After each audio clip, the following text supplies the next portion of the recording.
Are watching the Fat Electrician's video, The Most Gangster Dad of World War II, Paul Pappy Gunn.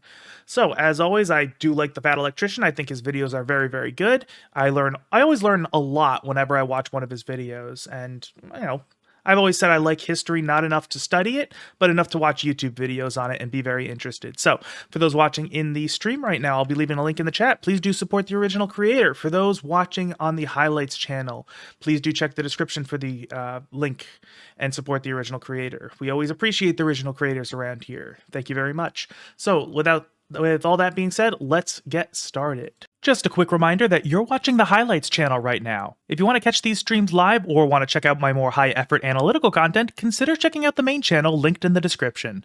Whether they're willing to admit it or not, every single dad has thought about in his head the things that he would do to save his kids, and he also likes to think that somehow, if the situation required it, he would rise to the occasion and become a superhero to do so. Well, this is a story about a man that actually did that. Yeah, well, I'm not a parent myself. I don't have any kids. I don't know if I'm ever going to have any kids. I haven't made that decision yet. But I have heard that exact sentiment from the people I do know who are parents, including my own parents. So that is definitely... things are a little bit different when you have kids. People are willing to do things they wouldn't normally do if it came down to it for their kids. Today we're talking about Paul Irvin Gunn, aka Pappy. General Kinney, the man in charge of the entire United States Army Air Force after his time in service, after having hundreds of thousands of men serve underneath him, wrote a book about two of them. One of them is about Dick Bong, America's ace of aces, the greatest fighter pilot in American history, and the other is about Pappy, a 42-year-old retired Navy carrier pilot that was working as a civilian pilot in Manila in the Philippines when the Japanese attacked. Okay, so that's actually kind of crazy that he was 42, because, that's not that old, but in military terms, it kind of is. So if you're able to make a name for yourself in the military at 42, well, having entered at 42, or presumably close to it, that's significant. I think actually nowadays, you can't even enter the military that old. I think the cutoff is like 30, it's probably early 30s, I think. I'm not sure. I remember, I knew it at some point. I don't know it anymore. When things started going south in the Philippines, General MacArthur's staff told Pappy that they needed him to fly a bunch of very important VIPs from the Philippines all the way to Australia to safety. They told him that Manila was going to be defended and he would have time to take the VIPs to Australia, come back, pick up his family, and evacuate them as well. Oh, the lie detector determined that was a lie. They lied. By the time Pappy had reached Australia, he was informed that MacArthur had declared Manila an open city and it had fallen into the hands of the Japanese with zero resistance. His family was then taken and placed in an internment camp at Santo Tomas. Pappy then goes on a one-man rampage to get his family back, launching multiple rescue attempts, crash landing his plane multiple times before he comes to the conclusion he's not going to be able to do this by himself. The only way he's going to be able to get his family back is by helping America win the war. Okay, that's interesting. Just getting that initial framework actually is making me very excited to watch this, because I know that the whole Philippines stuff was a complete shit show, and also I know that Fat Electrician really hates General MacArthur, so hopefully we're going to get a fun rant out of that. But yeah, the whole Philippines during World War II, it was a whole thing. A lot of controversy surrounding that. I don't know a lot of the details, so hopefully I'll actually learn some of that here, because that's one of the areas. Again, I don't study history personally, but I do have a minor interest in it, and this is one part of World War II I am underlearned on, so I'm kind of excited that. In order to do that, he steals an entire fleet of B-25 medium bombers from the Danish government, takes them back to his base, heavily modifies them by sticking 850 caliber machine guns in the nose, a feat that engineers said was impossible, creating the first predecessor for the A-10 Warthog. He then proceeds to... And I want to give him time to finish, but it's interesting that he stole them from the Danish government, because I can understand doing stuff within your own nation's military, bending rules and such to complete whatever objective you want. And again, his whole thing was to rescue his family by doing all this. But messing with another nation's military could have potentially, I mean, it probably wouldn't have broken alliances or anything like that, because the whole World War thing was a bigger deal than the actions of one military man. But that could have potentially had some sort of international consequences to it. Like, there could have actually been problems between the Danish and American governments if things didn't go right. So I'm interested to see if there were any consequences to that, because that seems a little bit more than reckless to me. Train a bunch of other pilots how to fly these things and takes them out on missions where they wreak havoc on enemy ground troops in the Pacific. And after they've killed so many enemy soldiers that they need reinforcements, and they're sending in a massive reinforcement convoy with supplies and an entire infantry division, Pappy heavily modifies the B-25s again to perfect a tactic known as skip bombing and utilizes them to destroy the entire reinforcement convoy before it ever reaches the coast, which directly leads to the liberation of the Philippines. General Kinney said that Pappy Gun was more important to the war effort than any Japanese general ever could have been. So if this is true, how have you never heard of this guy? It's because General Kinney also made it illegal for journalists to write stories about him at the time, because they didn't want the Japanese finding out who this guy was and how much trouble he was causing, because then they would take it out on his family in the internment camp. Okay, that makes sense, actually, because, and that's one of the things that's a little bit difficult to kind of reconcile in my head, the idea of, you know, certain restrictions they have on what you can and can't write about as far as journalistic stuff goes, because, you know, here in the United States, we have the First Amendment. The First Amendment protects free speech, and that includes the freedom of the press and all that stuff. Generally speaking, it was probably unconstitutional to make any kind of rule preventing people from writing about that, or unless he was doing it in such a way that it was only like military people could have access to the information, and then they could of course have rules on what the military people can and can't say, because that's not necessarily even so that might be unconstitutional. But at the same time, there's a practical reason for that. And again, you know, the Japanese pre-World War II until post-World War II, Japan, they were kind of going a little nuts. And you know, the internment camps and the prisoner of war camps from the in the Japanese side of things were not the places you wanted to be. And they were not hesitant about using their position of power over people to do not so nice things to them. So this is actually a completely understandable thing to do to prevent people from talking about it, because, yeah, they absolutely would have taken it out on his family if they could. But since that's no longer a concern, we can talk about it right after word from our sponsor. Okay. Delete me. Okay, and I will let the ad read play out of respect for the creator, and because the Fat Electrician's ad reads are always a lot of fun. But just keep in mind that I have no experience with this service, so I can't personally endorse it. I don't know anything about it, and this is the Fat Electrician's endorsement, not mine. You're not my wife. Yeah, the wife and kids unionized, so you're served. Great. You know, I'm going to have to redo the camera angle because you have to hunch down because you're so much taller than my wife if you're replacing her, right? All right, you guys know the deal. Delete Me, online subscription model. You give them money every month. They turn around and make sure that data brokers on the internet aren't selling your personal information. What does this actually do in practice? It gets rid of your personal info, isn't just floating around the internet for anybody to be able to buy for a couple of bucks. Ken, I know what you're thinking, because I thought the same thing. I don't want to give Delete Me all my personal information either. I'm trying to get my personal information off the internet. Why would I give it to an internet company? You don't really have to give them your personal information. It's honestly kind of creepy. I gave them my name and my email address, and that was it. They came back to me a couple of days later and was like, is this your address or one of your previous addresses? It was. Is this your mom's full name? Uh-huh. Is that your dad's full name? Uh-huh. Are you related to this person? Did you go to this high school? They knew everything about me and knew exactly who I was just by me giving them my name and my email. All I had to do was answer a couple of yes or no questions as to whether or not that was in fact me, which it was, at which point they're like, cool, go ahead, pay for our subscription service. We'll go to all the data brokers where we found this information and force them to delete it. And as long as you keep being a paying member, they will continue to monitor all of these data brokers for your personal information. And if these data brokers do acquire it again, they will force them to delete it again. In my opinion, it's definitely worth it. I've been using them since before they were paying me to talk about them, and I'm going to keep using them after they quit paying me to talk about them. If you want to give it a try, I'll have a link and a discount code down below. Let's get back. Okay, so yeah, again, I let the ad read play out of respect to the creator. If you want to support him, this is one way to potentially do that. Again, I can't personally endorse the service. I don't know anything about it, but hey, if that's what you're interested in, that's an opportunity. And hey, how you doing, H-Chan? Good to see you. Back to the video.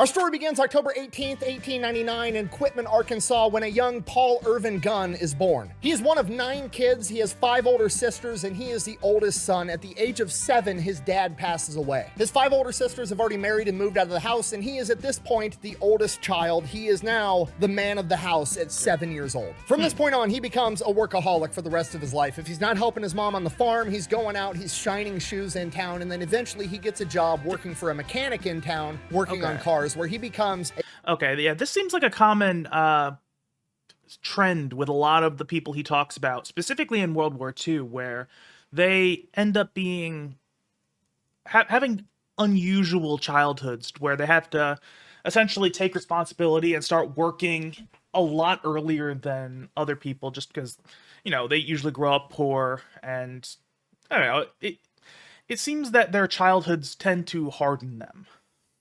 a brilliant mechanic at a very young age. Hi, my name is Giuseppe and I'm a 9-year-old car enthusiast. So brilliant that by the time he's a teenager, he's actually able to take a bunch of old wrecked cars in the salvage yard behind the mechanic shop and cobble them together to make a car that he can drive for himself. And not only does this car drive, it's the fastest car anybody's ever seen. He loves it. That's He loves impressive. working on cars. He likes going fast. He wants to be a race car driver. And then one day he sees a plane which goes even faster than a race car. So he decides he wants to be a pilot. And the best place to do that is in the United States Navy. But he can't leave his mom. Mom needs him to help make money so that she can keep the house and the family afloat. So he can't leave her high and dry unless he can figure out a way to make a shit ton of money and leave it with mom. Then he could go off and achieve his dream. The only problem with that is the only honest legal way to make money is to work at the mill in town, and that only pays 75 cents a day. That's going to take him years to save up enough money. That's not going to work, so he decides to do it the illegal, dishonest way. He's 16 years old. He can drive his ass off, and he's got the fastest car in town, so he... Oh, is he gonna be doing drag racing or illegal street racing? Because I gotta say, as much as that's a really cool way to do this story, that's also such a dangerous thing to do, and not just dangerous for the racers, dangerous for just everybody. I mean, again, as cool as it is, I do not like street racing being a thing. becomes a bootlegger for the mafia running bootlegger, okay. alcohol during Prohibition. That's not so bad. I mean, getting involved in crime and all that stuff, it's not great, especially since you know, the Prohibition was kind of the origin of mass-scale organized crime in the United States, but at the same time, you know, nobody really agrees with Prohibition, so who cares? Ain't y'all cute? That's my baby. He gets paid $30 for a single run. He's making $30 in a night when most other grown men are making 75 cents a day. He winds up saving up hundreds and hundreds of dollars for his mom. After he's finally saved up what he thinks is going to be enough money, he's going to go out on one last mission. He's going to go out on one last run, and on that run, the police set up a trap and they catch him on a bridge. And that's almost a little bit surprising, just due to the scale of how intense the prohibition of opposition was, just how everybody was breaking the Volstead Act. The police were kind of overwhelmed when it came to bootlegging and alcohol distribution and people making their own alcohol. Because there were like 1,500 prohibition agents total for the entire country. There is no way, because people weren't going to just, for the most part, weren't going to just stop drinking. Nobody really followed the Volstead Act, that's the prohibition is kind of, the constitutional amendment allowed for prohibition to exist, and then the Volstead Act was the thing that actually banned alcohol, just for context. But yeah, people just mostly ignored the Volstead Act. I mean, they did it kind of underground, but it's actually kind of surprising that the police were able to catch him.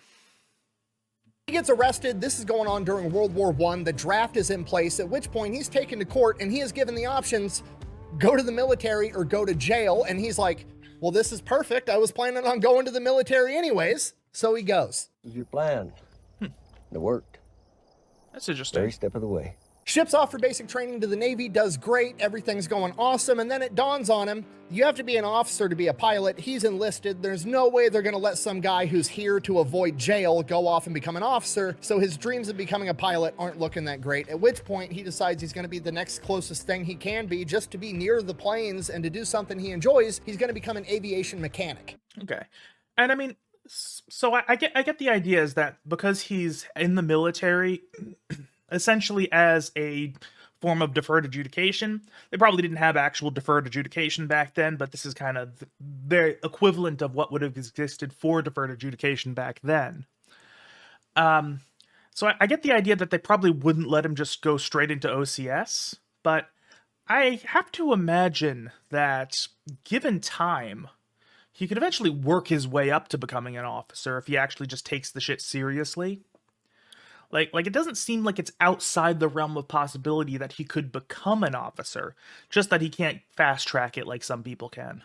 And that's what he does for the next 6 years. He's an aviation mechanic, and he is ungodly good at it. Like, the dude is just naturally talented, mechanically inclined. He can look at something and just know how it works. And while he's doing that, he's sending a bunch of his money back home, and the only money he's spending on himself is he's going out on his own personal time and paying civilian pilots to train him how to fly planes. During this period of time, he also meets his wife, Clara, and they end up getting married. And at some point along the line, Pappy is like, you know what? You look more like a Paulie to me. He literally names his wife after himself, which is the second pilot I've covered on this channel that just randomly renamed their wives. I don't know what's going on with that, but yeah, it happens. So now he's married to Paulie. Hello, horse. I shall call you Burger. Now, right around the time his first 6-year enlistment's about to be up, there's this big push through Congress to be able to have enlisted guys go and be pilots. And for this, Pappy's a shoo-in. He already knows how to fly planes because he's been paying civilians to teach him, and he knows the inner workings of every single plane that the U.S. Navy has. Because of this, they tell him that if he re-ups for another 6 years, they'll give him one of these pilot slots and he can go off to flight school, so he takes it.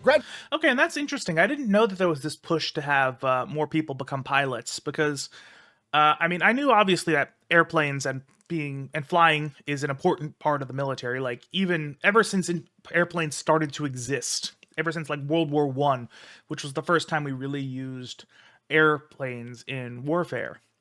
It's always been important to have pilots, but it's also always been a highly desirable position in the military.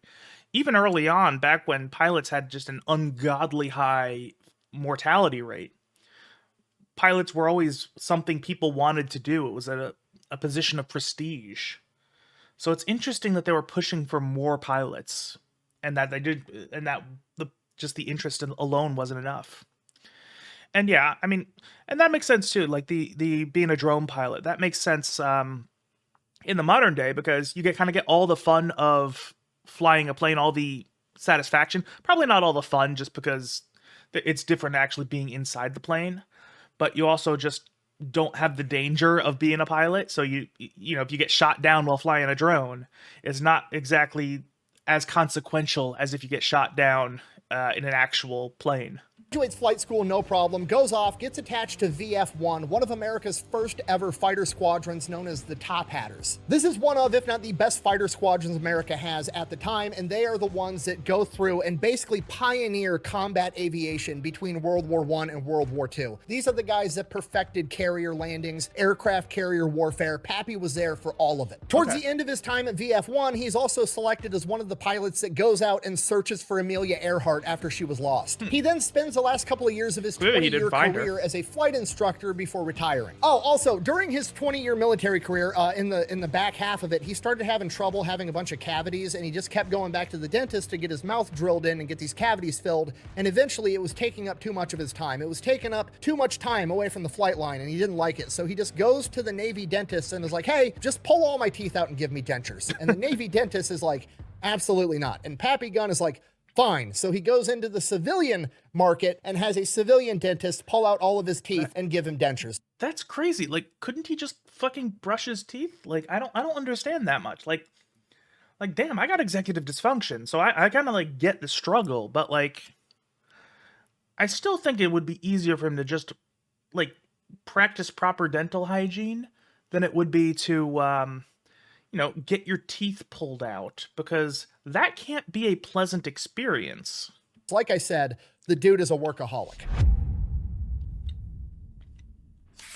So Pappy retires from the Navy. Pappy and Polly move the family out to the Philippines in Manila. They've got 2 sons and 2 daughters, and they're living out in the Philippines. And Pappy is a founding member of Philippine Airlines. They've got a couple of Beech 18 planes, and they're flying people all over the area. This goes on for a couple of years. Pappy's retired. He's still flying planes. He's got his dream job. He's got his wife. He's got his kids. Because of the exchange rate between American currency and Filipino currency, they're basically very wealthy. They have servants working in the house. Things are great.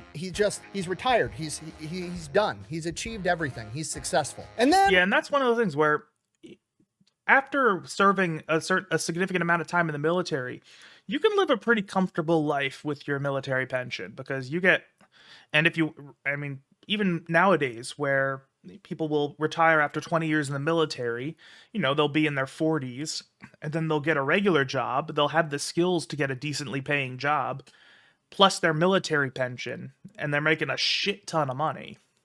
And so you basically do that, plus the, as you mentioned, the cost of living in the Philippines meant that being paid in US dollars was very advantageous. You made a lot, your money went a lot further in that place. Yeah, he was probably living pretty comfortably. World War II starts. America's not involved yet, but Pappy can see the writing on the wall. There's only so many airstrips in the Philippines, and Pappy's airline, Philippine Airlines, shares the same airstrips as the United States Air Force, and he can see that the United States Air Force is building up more planes and more troops and bringing in more supplies. They're getting ready for something, and Pappy knows that because he spent 20 years in the Navy. So he goes to his wife, Polly, and is like, hey, you and the kids need to go back to America. You need to go to Florida. If something happens here, we're not going to be able to hold up. Like, yeah, they're building up troops, but it's not going to be enough if the Japanese decide to attack.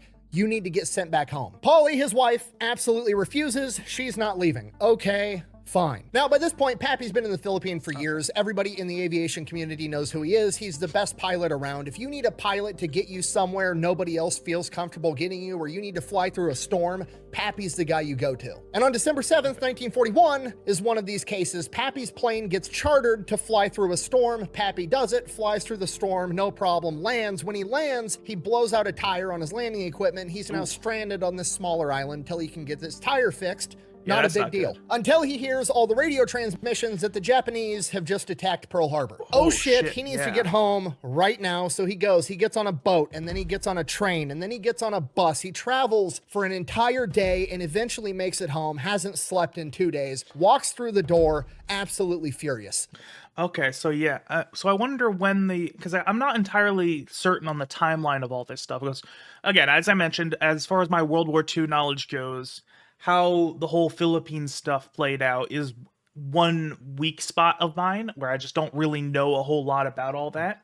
But again, I know MacArthur pulls out of the Philippines, pretty much does it in a way that kind of makes things worse, in a sense, where, like, he was kind of ordered to abandon the Philippines, but I mean, again, he kind of did it in an awkward way, because, you know, General MacArthur was a bit of an egomaniac. He tended to do things for his own personal image. So I'm not sure exactly when all that happens, but I know that, yeah, things are not going to go well for this guy's family, because, yeah. The family's freaking out. His kids are like between the ages of 8 and 14. He's pissed off. He's telling Polly, damn it, you should have listened to me. Now it's going to be too late to get you out. I needed you to leave. Now the Japanese are coming here to attack us next, and I'm not going to be able to get you out. But he's going to have to, so he leaves. He goes back to the airfield, Nichols Field, and he goes to where his hangar is with all of his airplanes, and he separates his planes out, sticking them in the spots that are least likely to get attacked by the Japanese. Okay. Not if, but when they launch an air raid, because it's probably going to be tonight. Yeah, I mean, at that point, when you know that already the Japanese have attacked Pearl Harbor, I don't know exactly what the public knew at the time, because I can only really look at things from a historical perspective, because, I mean, nowadays we know what the Japanese were doing. They basically wanted to take over the entirety of Southeast Asia and that part of the Pacific. You know, that's why they attacked Pearl Harbor, because that was within their sphere of what they wanted control over. So, I mean, I don't know what people knew at the time, but I think it would be logical to assume that, yeah, the Philippines are kind of in the target zone. He needs to save his planes so that he's going to be able to save his family. And at this point, Pappy's like the only one that's just ratcheted up to 11. Like everybody else is like freaked out and sad. Pappy is like the one dude around that knows that the Japanese are on their way. He served 20 years in the Navy. He knows the only reason the Japanese would attack Pearl Harbor and cripple the American Navy was so that they could attack everywhere else in the Pacific theater with impunity, and that's exactly what they're going to do. On top of that, he also knows the atrocities that the Japanese military committed at Nanking and in China, killing and murdering innocent civilians and torturing them for fun. So he's freaking out and he's trying to figure out how to get his family off of this island. Yeah, and that is something that I'll be honest, the Fat Electrician is actually kind of underselling what happened at Nanking. Like, it's one of those things where the Nanking incident is known as the rape of Nanking, and even that is underselling how bad it was. Like, I'm not going to go too deep into it because it is actually kind of disturbing, but like if you look up what happened there, like the most horrific things you can imagine went down. Like the Japanese were getting pretty creative in Nanking, and Japanese military in World War II and creativity are not two things that go well together. Or in another way of looking at it is they go a little bit too well together. But yeah, I mean, I didn't know that was common knowledge at the time because I kind of assumed that would be something that wouldn't necessarily spread super well, because China was a different a different sphere of influence, sphere of information than the than U.S. and U.S. territories. But one thing I will acknowledge is that the Japanese had a particular dislike of the Chinese at the time. There's always been like kind of tension between a lot of East Asian cultures, like even nowadays, where it's not as bad as it used to be, not even close. But back in the day, the Chinese and the Japanese and the Koreans all kind of hated each other. And even nowadays, the Koreans and the Chinese have a bit of animosity towards the Japanese. Again, new generations kind of softened old tensions, but the Japanese kind of did some bad things to both of those countries. And as much as I like Japan, as much as I love Japanese culture, they went a little bit crazy back in the day. But yeah, so the Japanese had a particular dislike of the Chinese that they wouldn't have had for the Americans. So, as much as it's reasonable to be scared of a similar thing happening in the Philippines, it was unlikely to ever get quite that bad because, again, they just had this real animosity towards the Chinese at the time, which is why they did all the terrible things at Nanking. And I mean, they still did terrible things to other prisoners they took of other nationalities, but the Chinese just got it particularly bad. And while this is going on, he finds out that, oh, I was correct because the Japanese just attacked Clark Airfield where all of the American heavy bombers are for the entire area, which was the biggest thing defending the Philippines. And the Japanese destroyed almost all of the American bomber fleet because MacArthur, even though he had time and he had warning from Pearl Harbor that the Japanese were coming, decided, now we'll just leave the bombers on the ground so the enemy can go by and drop bombs on top of fucking not moving targets on the runway. Perfect. Yeah, one thing I will say, from what I've heard, I don't know a whole lot about the details, but it does seem like the U.S., when it came to the start of our involvement in World War II specifically, there seemed to have been a lot of mismanagement, a lot of just questionable decisions by higher-ups, both in the military and in government. I mean, because I'm not sure if this is completely true, but I've heard that some people might have had advanced warning that Pearl Harbor was going to happen, and they could have potentially prepared. And I know that MacArthur definitely messed up his, just didn't get things, amped up and ready to go for the start of things. So that kind of put us on the back foot, which is exactly what the Japanese wanted. They wanted us to be on the back foot because their whole plan was to kind of hit fast and hit hard.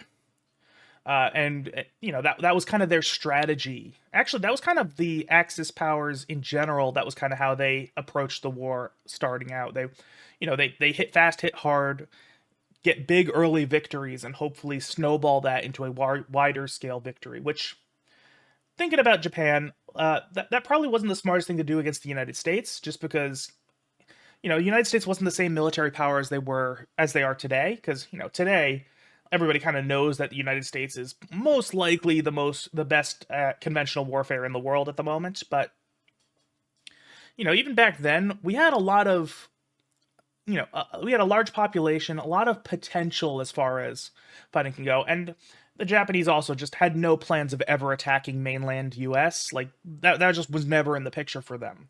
So I'm not sure why they thought provoking us and dragging us into the war was a good idea, but it's a little it's interesting to me. That shit is crazy. I really don't like that guy. So he finishes up hiding his Beach 18s the best that he can, goes back home, has the family cover all the windows with tarps and blankets to restrict any light movement. He's freaking out because his house is only a mile away from Nichols Airfield, and from the sky, you can't tell that it's not part of the military base. It's a good chance his house is going to get hit if the Japanese attack. He has the entire family sleep in the living room. He has a game plan. He's like, okay, one of us has to be up at all times. If we hear enemy planes, here's what we're going to do. We're going to go out into the front yard. Our yard has this like brick wall perimeter around it. You're gonna lay belly down next to that brick wall outside of the house with your mouth open the entire time. Okay. And one thing I do wonder, and I know that Nick is basically paraphrasing here, like that's how you would tell the story. He's given us the important information without necessarily going into every single word that was spoken. But I wonder how you'd be able to tell the difference between enemy planes and Allied planes, because, I mean, we do know that MacArthur didn't exactly get, the American military scrambled and into the air or anything like that, but, it would be reasonable to assume that the military base might be getting pilots just kind of ready and saying, hey, just be prepared for all this. So I wonder how you would be able to tell. I mean, granted, he has this guy has military experience, so he might be able to tell the difference between an actual attack and just having military planes in the air.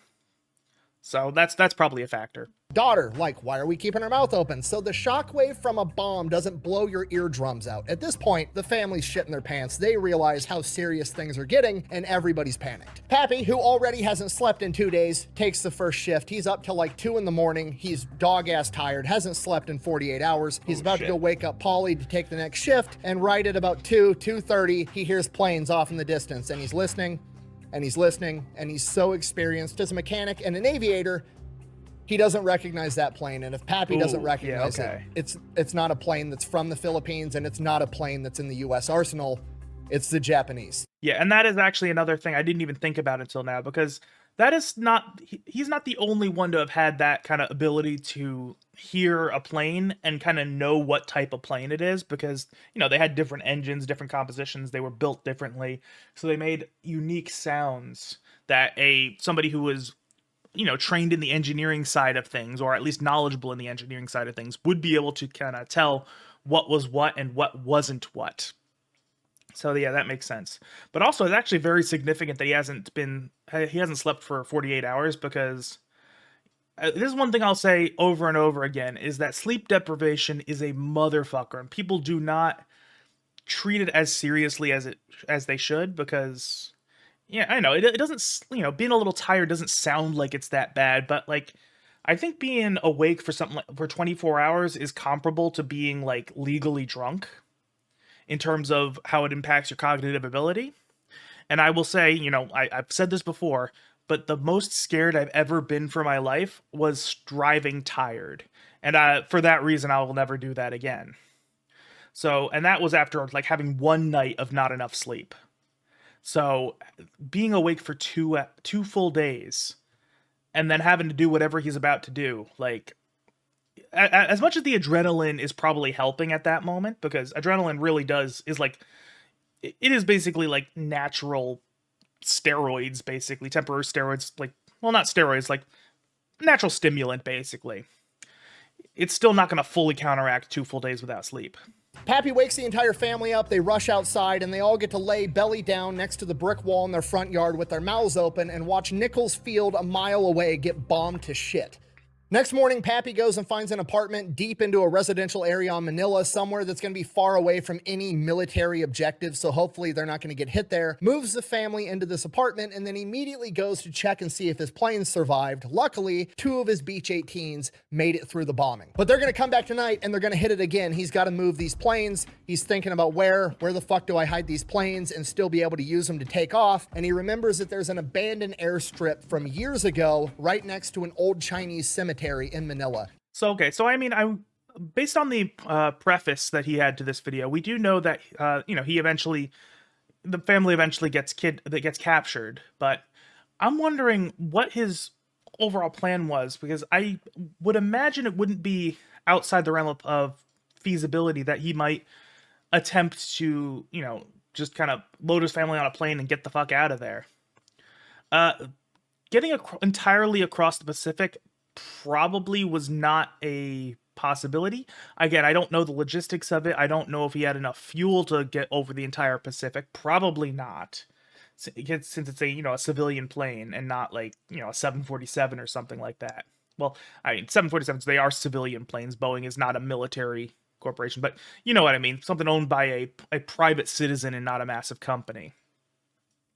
So I don't know exactly what his options were as far as where he could actually physically fly, and also I'm not sure what the how the U.S. military handled airspace at the time, because nowadays if there's a plane they're not aware of in the air, they're gonna not be super friendly about it. They're gonna be like, hey, land right the fuck now. But so I don't know what his options were, but if I were him, and again, I am not him, I'm not anything like him, my thoughts would be, okay, how can I get my family away from the Philippines and towards the United States? Or, well, Philippines were U.S. territory at the time, but like mainland United States. And, I'd basically just be abandoning everything and getting them the fuck out of there. But I don't know what his actual options were as far as that goes. He takes the planes, flies them to this abandoned cemetery, and then hides them in there. But now he's still got to be able to hide the airstrip because, yeah, the Japanese probably don't know about it right now just from looking at maps and stuff because it's so old and it's been abandoned. But if they're flying over doing reconnaissance, they're going to spot it eventually, and then they're going to bomb the airstrip, and then he can't take off, and then he can't use his planes. So he has to hide an entire airstrip from aerial view. So he gets a bunch of his employees from Philippine Airlines, and they work all day constructing sheds and makeshift shacks and putting them on wheels so that they can wheel them onto the airstrip and make it look like a homeless encampment or a slum and not an airstrip from an aerial view. Honestly, respect to those employees for, like, shit's going down at the moment, but they're still willing to kind of come together and, put in the work to hide this airstrip. So, like, honestly, that, even in this video, and I think those workers deserve a little bit of respect for all that, for actually kind of sticking their necks out for this. He then heads over to the Navy office in Manila and is like, hey, are you guys calling me back into service? What do you need? What are we doing? Everybody at the Navy, nobody has any fucking clue what's going on. Everything's chaos. They basically like shrug their shoulders and are like, I don't know, bro. We haven't heard anything. So then he goes to check in with the Army Air Force, and the Army Air Force is like, hey, we're confiscating every civilian plane. Everything we need, we're confiscating all of it. It's ours now. So we're going to take your Beach 18s. You can give them to us, and then you can go fend for yourself with your family in Manila. Or, since you're a pilot, we'll commission you right now, and you can be a United States Army Air Force pilot. Okay. And Pappy's like, that fucking, I guess I'm going to be a pilot. And he gets commissioned as a captain on the spot. Okay, so that everything we've learned up to this point actually answers my earlier question from the video of kind of how did somebody at 42 end up becoming entering World War II. And the answer is, twofold. The fact that A, he already has experience in the Navy, not necessarily as a pilot, but like in aviation in general, he was familiar with all that. But also, he gets commissioned as a former military because, they kind of need pilots in that space at that time. So that actually that explains a whole lot. But I also do find it interesting that I'm not surprised that the U.S. military confiscated all the civilian aircraft, because at that time, again, it was kind of all hands on deck. They needed it. But it is interesting that there wasn't, unless he's just kind of skipping over it for the sake of pacing, it seems odd that there's no plans for compensation, just because the way the United States law works, especially nowadays, is that the US government, if they just kind of take something and it's not like as punishment, or nowadays we have civil asset forfeiture, which arguably unconstitutional, but generally speaking, the US can't just take stuff from you for their own purposes without compensating you for it, because there are avenues for the US to just kind of take stuff. Like if they want to take property to build a highway or something, they can do that, but they have to pay you fair market value for it. That's that's written into the law. So I can understand them wanting to take all the planes. It's kind of interesting that they didn't have a plan in place to actually pay for them, because now legally, at least nowadays, that would be a Fourth Amendment violation. At the age of 42, just so we're all clear, which is ancient in military standards. Things aren't so bad. Food's a lot better. We used to boil everything. No polio's good. Internet, so helpful. From here, yeah, and as I said earlier, like 42 is older than you can generally enlist in the military nowadays, unless you're already in the military and you're re-enlisting, that kind of thing. But that's a little bit different. But yeah, I think at some point in your early 30s is the oldest you're allowed to be when first entering the military.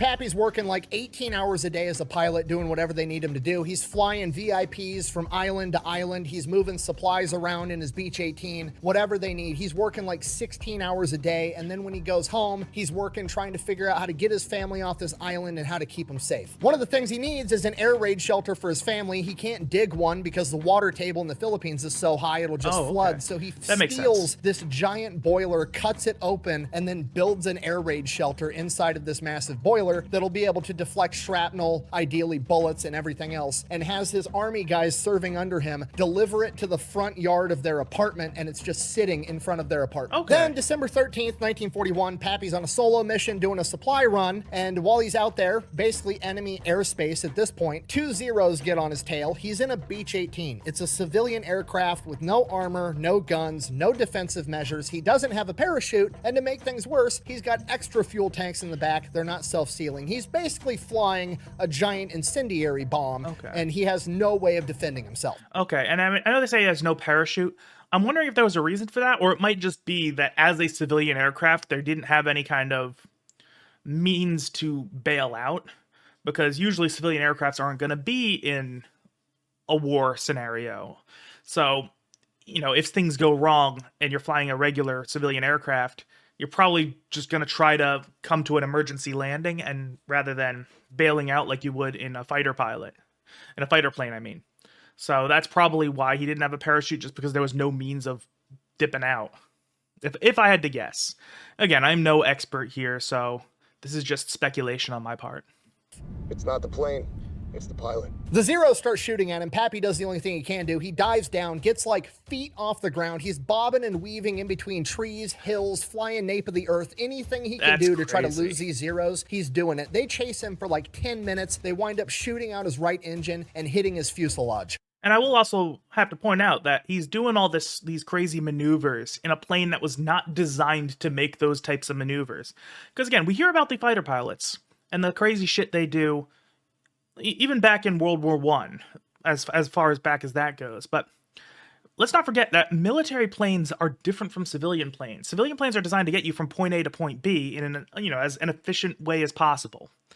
Military planes are actually built to be able to do these kinds of maneuvers for the most part. There are some that are built for pure speed that are not really meant for maneuverability, but they're all kind of made with the idea of you're gonna need to potentially avoid getting shot down at some point. So the fact that he was doing all this stuff in a civilian plane is significant. He winds up losing the Zeros, but now he smells fuel. They punctured his fuel tanks. They're not self-sealing. He still has a huge problem on his hand. He's not going to be able to make it far on one engine, so he goes to the nearest Allied airfield. He approaches. He radios in.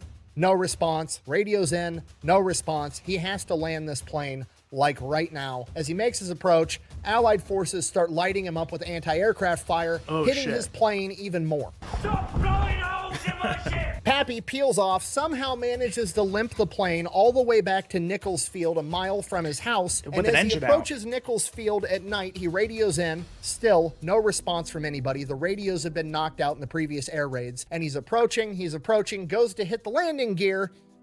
The hydraulic system for his landing gear's out too. He now has to belly land a plane with leaking fuel tanks in the middle of the night. Somehow he does it. He crash lands this plane, ends up ripping the wing off. The plane's absolutely totaled, but he survives. He's got one plane left, and then he just kind of like goes home. He's later told by the mechanics that his plane had 130 bullet holes in it. God damn. So yeah, I know he's given it the gravitas that the situation deserves, but I think he's almost kind of underselling it because, again, he landed the plane with no landing gear, with an engine out, and, you know, full of holes. I mean, as much as it took, I'm sure, a lot of skill to be able to do that safely, there was also a decent amount of luck involved there, too. Like, if, you know, something hit the wrong thing at the wrong time, you know, that could have ended very differently. But, you know, whatever. He smokes a cigarette and heads home. Gets home late at night. Paulie asks him how his day was, and he's just like, it was good. He didn't want to worry her. Shortly after this, the Japanese start landing ground troops absolutely everywhere. And Pappy's like, I need to figure out where to get my family. I have to get them out of Manila, like, right now. And for the same reason, this is also the same time that the Army chain of command is like, we need to get out all of our super important VIPs, like, right now. Pappy, being one of the best pilots they have, gets selected to fly out General Barradin, the head of the U.S. Army Air Force at this point in time. So that answers a question I was having that I didn't actually articulate, but I was wondering where was this guy when his family was taken? Because, you know, he's with them a lot during this whole, when the whole clusterfuck is going down. But, you know, my question was going to be, how did they get separated? Where was he when the Philippines was lost, essentially? Because, as I mentioned earlier, you know, the Philippines just kind of was given up because, you know, we didn't want to, you know, spread our resources too thin, because we were kind of put on the back foot in the beginning of World War II. And we, you know, kind of had to rally before then kind of punching back at the Japanese. And he basically tells them, no, sorry, I got to get my family out. I've got more important shit to do. Figure out how to get your own VIP to Australia. At which point he is ordered to take General Barradin, and he is assured by the chain of command that Manila is going to be defended. He will have time to make it back and then save his family. Okay, that's kind of crazy. Okay. So, like, that was possibly... I wonder if the people who told him that, I wonder if they were lying or not, because, again, we know that MacArthur was ordered to abandon the Philippines, and that he did. I wonder if the people who were actually, like, talking to him, to Pappy, knew that at the time. Because it's possible they actually genuinely thought they were going to defend the Philippines, and then it turns out, you know, plans changed. Or if they were just bullshitting him. Both possibilities are things I can believe. Working. So he does it. He follows orders. He flies General Barradin and his staff to Australia, and by the time he lands in Australia, he finds out that MacArthur has declared Manila an open city, and it has been turned over to the Japanese with zero resistance. His family, for all intents and purposes, as far as he knows, is either dead or put in a Japanese internment camp. Son of a bitch. Pappy flies off the fucking handle. He is pissed. He followed orders. He doesn't give a fuck about orders. He doesn't care about rank. He doesn't care about the military. He doesn't care about anything other than saving his family. Yeah, and that makes sense. I mean, it's one of those things where it's interesting to me that they knew this guy was a very accomplished pilot. They knew he was one of the better pilots out there. That's why they wanted him to do the flight for the VIPs. I got to imagine, like, part of their plans should have been to not piss him off.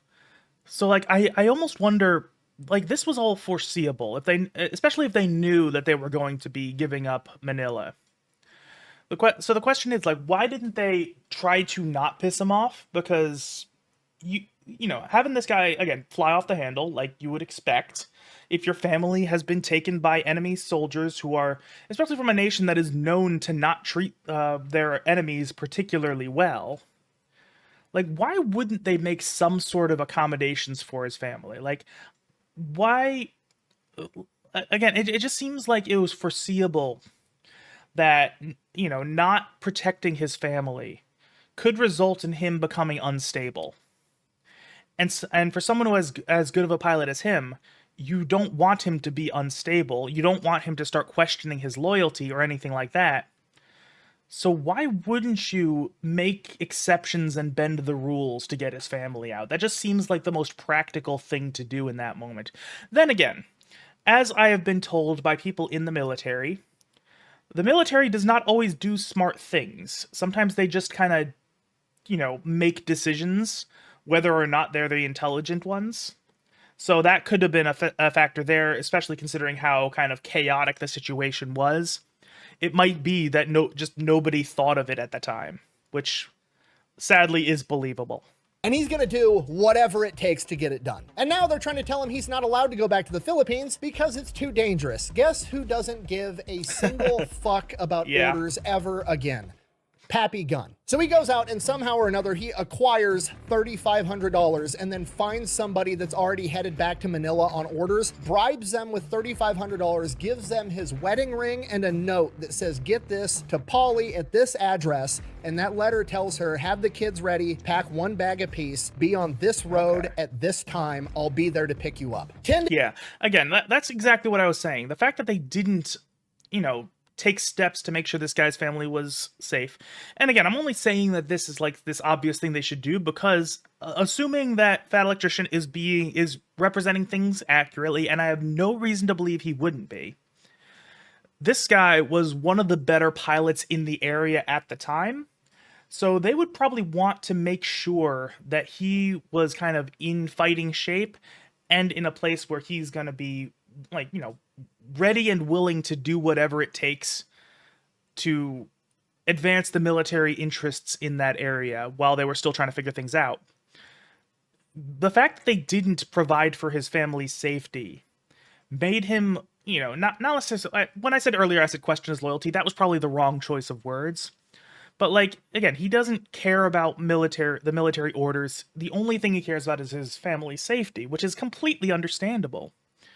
So why wouldn't they account for that? Why wouldn't they make sure that he's willing to continue following orders instead of just kind of letting his family be, held by the enemy? Again, it just seems such a stupid thing, and this was such an easily preventable thing. Like, why couldn't, for example, when they're getting the VIPs out, why couldn't they have taken his family with them? That seems like a logical thing to do, but of course hindsight is 2020. I wasn't there at the time. I wasn't alive at the time, so I might not be understanding how people were thinking at that time. Days later, Pappy steals a military plane, flies it into the Philippines with no escort in enemy territory, completely unguarded at night, lands it on the civilian road that he told his wife to meet him at, and he sits there and he waits, and he waits, and he waits, and his family doesn't show up. So he does the only thing he can do. He heads back to Australia. Pappy gets back to Australia, starts trying to figure out what to do, starts going to different military units. Pappy, he just got commissioned as a captain. He wasn't attached to a unit formally. They were just like, here's your commission, go do whatever the fuck we tell you, and that's what was going on. Okay. He doesn't really know who his chain of command even is, so he just starts wandering around military bases from unit to unit, trying to figure out how he can help. He starts volunteering for any dangerous mission, recon, supply runs, anything that will get him back or close to Manila so he can ideally also rescue his family. During this time, he never gets the opportunity to rescue his family. Allegedly, according to legend, he crashes 3 to 5 planes, survives every single one of them, and just somehow keeps making his way back to Australia. Okay, and yeah, so it sounds like, based on what he's saying here, is a lot of his the things he was doing were not super well documented. That's probably partly because of the general chaos of the time, but also because of the the gag order that he alluded to earlier. So that was probably a factor as well. But yeah, so I mean, I think it's important to remember that this guy was on a bit of a timetable because he, got a message to his family saying, hey, be at this place at this time, I'll be there, or I'll make every effort to be there. And it sounds like he might not have actually been able to make it there on the timetable he had set for himself.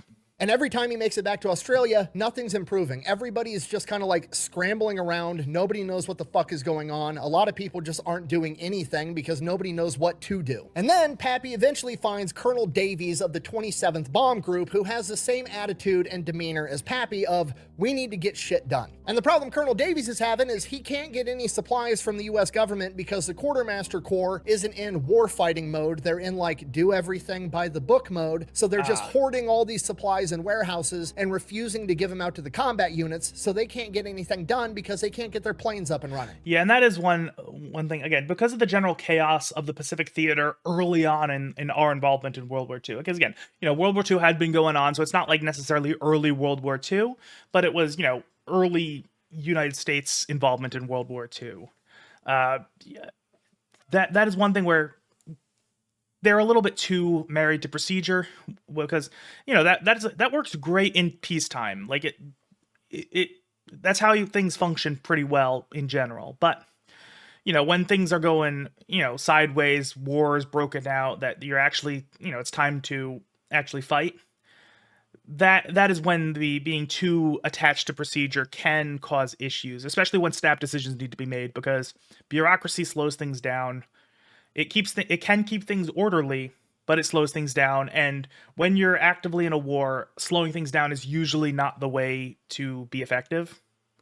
But again, as I said earlier, we were kind of on the back foot in the early parts of the Pacific theater, because the Japanese had bombed Pearl Harbor and really fucked up our Navy. Not as bad as they thought they did.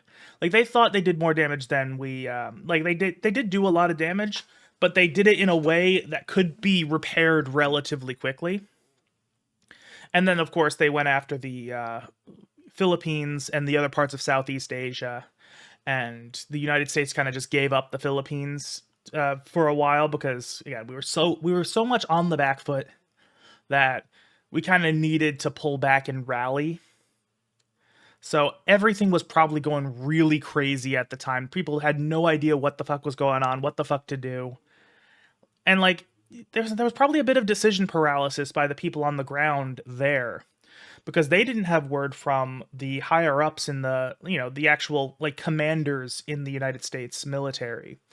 They didn't have a plan as far as how to actually fight the war. So I can actually sympathize with the people who are just kind of flailing around and what the fuck do we do? There's nothing really to do. Again, as much as I don't like it, I can understand it.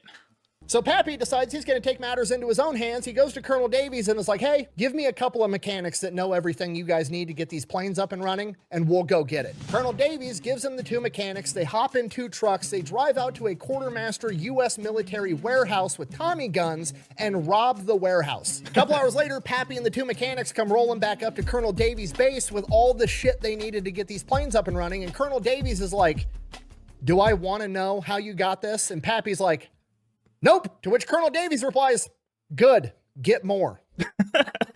Again, from what I've heard from people in the military, that does generally seem like an attitude that would fit within the military mindset, because sometimes the rules are just kind of suggestions. And if you don't technically know something officially, you can say, yeah, this is what happened. I don't know how it happened. Not my job, not my responsibility. Yeah, I can see that working completely. Yeah. And for a while, this becomes Pappy's new job, strategically transferring equipment to an alternate location for Colonel Davies. Whatever he... A great merch plug right there. Again, I love, that's one thing. I actually think, just from looking at the, Fat Electrician often wears his merch in his videos, which, that's a smart thing to do. That's basically advertising just by being on camera. But from what I can see, it does look to be reasonably high quality. If I was ever to buy a YouTuber's merch, he would probably be on the list of one of the first ones I would look at, just because his stuff actually looks good. And but I do actually really like how so much of his merch ties into running gags that he has on his channel. That's actually a really smart way of doing things. For example, he mentioned, strategically transferring equipment to alternate location to be the, steel. having merch of exactly that, and or like his hat, it's never a war crime the first time. That's another running gag he has on his channel. That is one of those things where if I ever get to the point where I start selling merch myself, I'm going to have to actually sit down and think about how to actually go about that. That would probably be a strategy I would want to explore for myself. Needs, he gets, and whatever he can't get, he figures out how to make. And if he can't make it on the spot, he goes out to machine shops in Australia and convinces them to make it for him. Nobody knows where he got the money to do it. He wasn't going to rob civilians. They're not the ones that lied to him and got his family put in an internment camp, so he doesn't want to screw them over. He somehow manages to pay the Australian manufacturing shops for all the aircraft parts they need. Nobody knows where he got the money, but he amassed $16,000 in receipts, which is approximately like $320,000 today. Okay, I'm glad he actually gave us the, post-inflation conversion, but like, yeah, he had to have been doing something. I wouldn't be surprised if he was essentially taking stuff and just kind of selling it, in the back alleys. Because, he's shown he's willing to just kind of take what he needs. So that wouldn't surprise me. I also wouldn't be super surprised if some of the machine shops were kind of willing to cut him a little bit of a break to help him out in that sense. I just don't know, but yeah, that is a big question mark in this whole story. How did he acquire the money to do what he did? Because again, that's a lot of money in a very short amount of time. Was all this legal?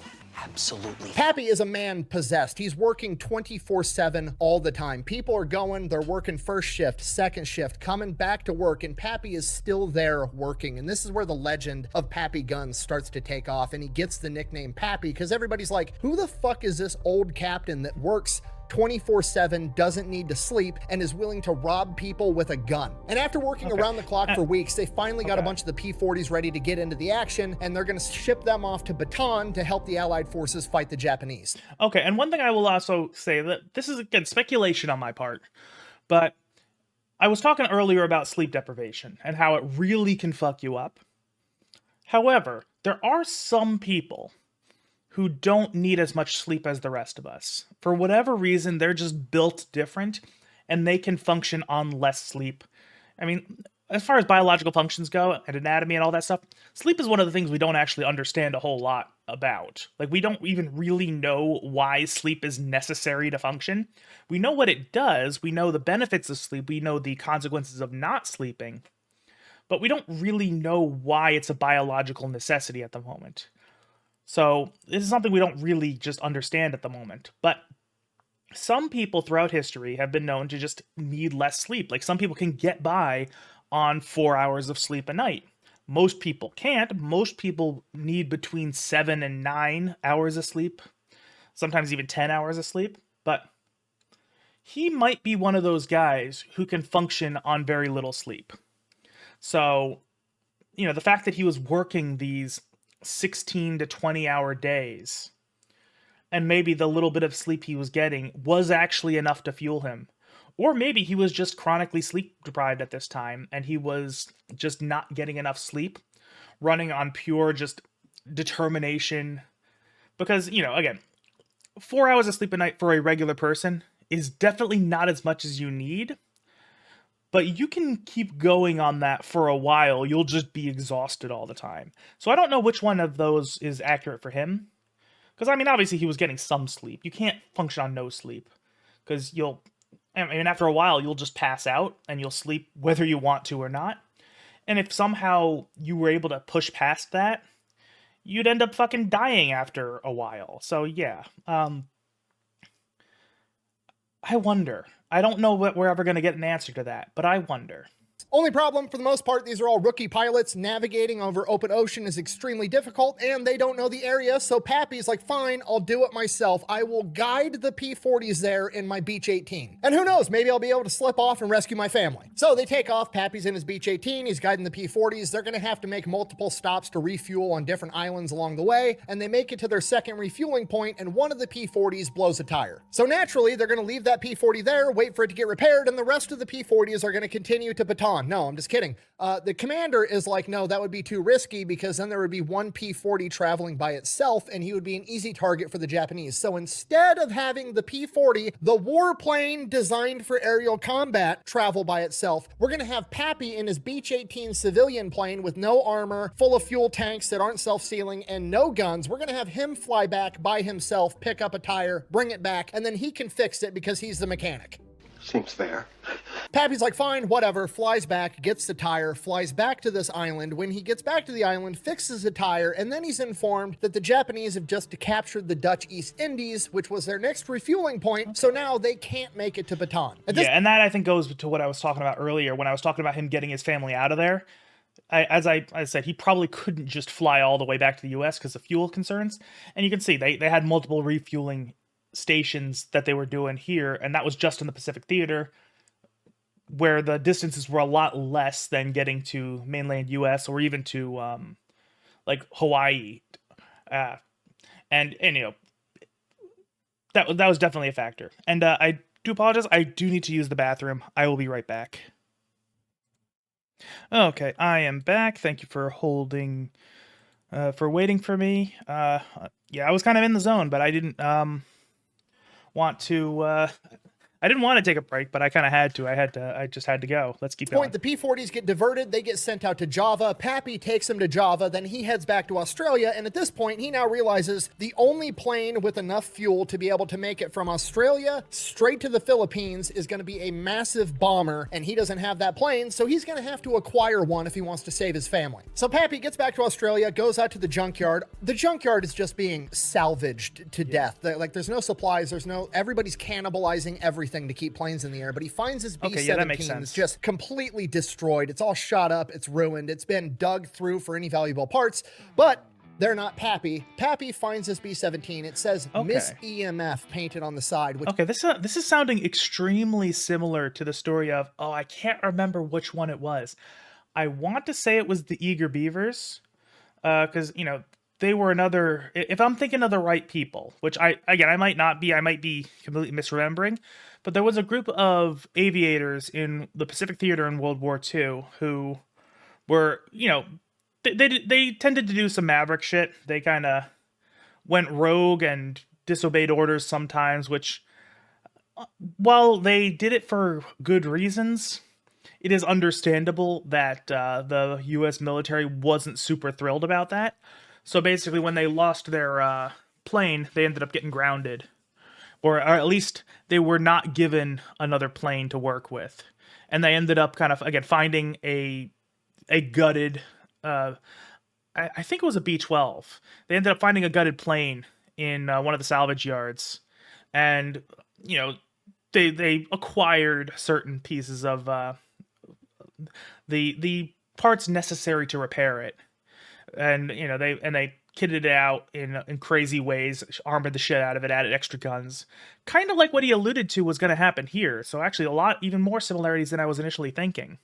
But yeah, and then they kind of built their own plane out of a hollowed out shell and got it into the air and continued doing stuff in World War II. Sounds like this guy is going to do almost the exact same thing. Like, the similarities are uncanny. She later found out meant every morning fixing, because before it was decommissioned, they had to work on it every single day to keep this plane in the air. Pappy goes to work around the clock, working on Miss EMF, stealing all the parts that he needs, and he gets his B-17 to the point that it can fly. And unlike his civilian Beach-18, this can carry guns and ammunition, which is something Pappy definitely wants. So that's exactly what he gets. We don't really know how for sure, but allegedly the word on the street is by this point in time, Pappy had started carrying 2 Colt 45s on a chest rig on either side of his body, and he convinced a supply sergeant and some aviation mechanics to load up his plane at gunpoint. Okay, yeah, that wouldn't surprise me. Again, he's in a position where his family's in danger. He's going to pull out all the stops to get them. But the question I'm now having is, we know he's a good pilot. We know he was trained as a pilot. He worked in aviation on the civilian side of things. And then he's commissioned as an Air Force captain. The question is, I don't think he ever had any formal combat training as far as aviation goes. So, you know, he's going to be able to carry guns and ammo, and he's going to be able to outfit his plane with weaponry. I wonder how much of his knowledge and skills transfer over to doing gunnery on a plane. Like, does he know how to fight with a plane? I don't know. And he's in a bomber too. So like that's going to be a little bit different cuz again, bombers are not kind of made for dogfighting. They're made to be able to defend themselves, sure, but their job is to fly over an area and drop bombs, not to, weave around and shoot down planes. And it was like noteworthy when pilots in the Pacific Theater were able to do these kind of fighter maneuvers in bombers, because that was just only a handful of like the best pilots could do that. So I'm curious. I'm sure he'll say if he does, but that's another thing I'm questioning right now. He then proceeds to go on multiple combat bombing missions by himself under no orders. Then the next opportunity to get to the Philippines arises. Basically, what's going on at this point is Allied forces on the ground are just getting ravaged by malaria. They need to get malaria medication smuggled into the Philippines to keep their troops up and fighting. So they're going to get all this malaria medication, and they need a crazy pilot to fly all the way there. Okay. And Pappy volunteers, thinking it's going to be another opportunity to get close to my family. Maybe I'll be able to rescue them. Okay, and yeah. Yeah, that makes sense. That, the Philippines and, that general part of Southeast Asia is, a lot of jungle, a lot of, hot area. So malaria does actually make sense as a problem they had. I can only assume that at the time there was no, real strong malaria prevention there. Although, okay, so there were ways to kind of mitigate as the chances of getting malaria, because I know that, like, for example, the reason that we, in modern day, why gin and tonic is such a popular drink is literally because, I don't remember what war it was, but there were military people who were, told to drink tonic water because it had the quinine in it, and that would help prevent malaria. Tonic water tastes like shit. Everybody knows it tastes like shit. And a lot of soldiers didn't want to drink it. So the solution was to tell them just, fuck it, mix it with gin. Because if there's alcohol in it, people will drink it, even if it tastes like shit. So what people did was they mixed the gin and tonic, and that's how they got the tonic water in their system and prevented malaria. And eventually, just by doing it a bunch, they developed a taste for it, and they brought it back, and that's why it became popular in like the civilian sector. Because the military people were drinking it, and, it just spread around from there. So, I mean, the point I was getting at was, there were ways to mitigate the effect of malaria, even though I'm pretty sure there wasn't any, like, vaccines or anything like that. And, malaria is treatable, but it is also very debilitating. And the supply chains are probably kind of fucked at the moment. Things are chaotic, so they might not have just had the resources to properly do everything they needed to do to prevent the spread of malaria, because it's as I've said multiple times by now, everything was kind of going to shit everyone was on the back foot. Things were chaotic. So he loads up his plane with quinine, malaria medication, and flies straight towards Bataan. On the way there, about 12 hours in, Japanese Zeros spot him. They come in, they shoot him down. Pappy's somehow able to limp this thing to the nearest island, where he has to crash land into a coconut grove. Pappy then links up with friendlies on the island, finds out that his family is still alive, and then figures out a way to make his way back to Australia. A submarine comes and picks him up. When he gets back to Australia, he checks out the flight line, and there is 14 brand new B-25 medium bombers fresh off the factory line sitting there. Pappy is immediately pumped, like, okay, we're getting new planes, we're going to be able to fight this war, we're going to win, I'm going to get my family back. Pappy starts talking with the NCO that's on the flight line, taking care of these planes, and he informs him, actually, these planes aren't for America, even though they're made by America in American factories. These planes actually belong to the Dutch Air Force, which is in shambles, and they don't even have enough men to man these planes. Okay, he probably just misspoke there, or maybe he misspoke in the earlier section, because earlier he said it was Danish. Now he's saying it's Dutch. Those are, Denmark and the Netherlands are, to my understanding, two different countries. So I'm guessing he just kind of misspoke there. I know that's a thing that can happen. I'm not like shitting on him for that. But now I'm just wondering which of those countries actually owns those planes, because not that it really changes anything in the grand scheme of things, but it's important. Immediately, Pappy's pissed. Like, what the fuck what are you talking about? We've got American pilots sitting around that don't have planes that are ready to go get into combat, and these are just going to sit here empty. And the NCO's just like, yep, pretty much that's about it. That is without a doubt the dumbest thing I've ever heard. Okay. And one thing I also in thinking is, earlier on, the U.S. military was confiscating the civilian aircraft in the area. So I'm wondering if there's a reason they're not doing that with these military planes, because again, there were planes that were probably commissioned by, again, either Denmark or the Netherlands, depending on when he misspoke, but either it was commissioned by a foreign nation. So maybe they just didn't want to potentially cause an international incident by saying, hey, we can't give these to you, we need them here right now. I just don't know. That wouldn't surprise me if they're basically saying, hey, we can take stuff from our civilians, we can't really take stuff from other nations' military because that would cause problems. Or maybe it's just this part of the Pacific Theater, like the military presence in this area is just working a little bit differently than the military presence in Manila. I don't know. So Pappy immediately goes to Colonel Davies, tells Colonel Davies what's going on. Colonel Davies kicks it up to his chain of command, and the general above Colonel Davies writes an order for the American military to seize those B-25s. Have the Dutch agreed to this? No. Does Pappy care? Also no. So Pappy and a bunch of his boys roll up to this Dutch airfield, and they're like, hey, we're supposed to take these planes. Here's our written orders. And the Dutch are like, what the fuck are you talking about? No. Okay, and I'm okay, because he said the Dutch several more times, I'm guessing it was earlier in the video that he misspoke and said Danish, because, okay.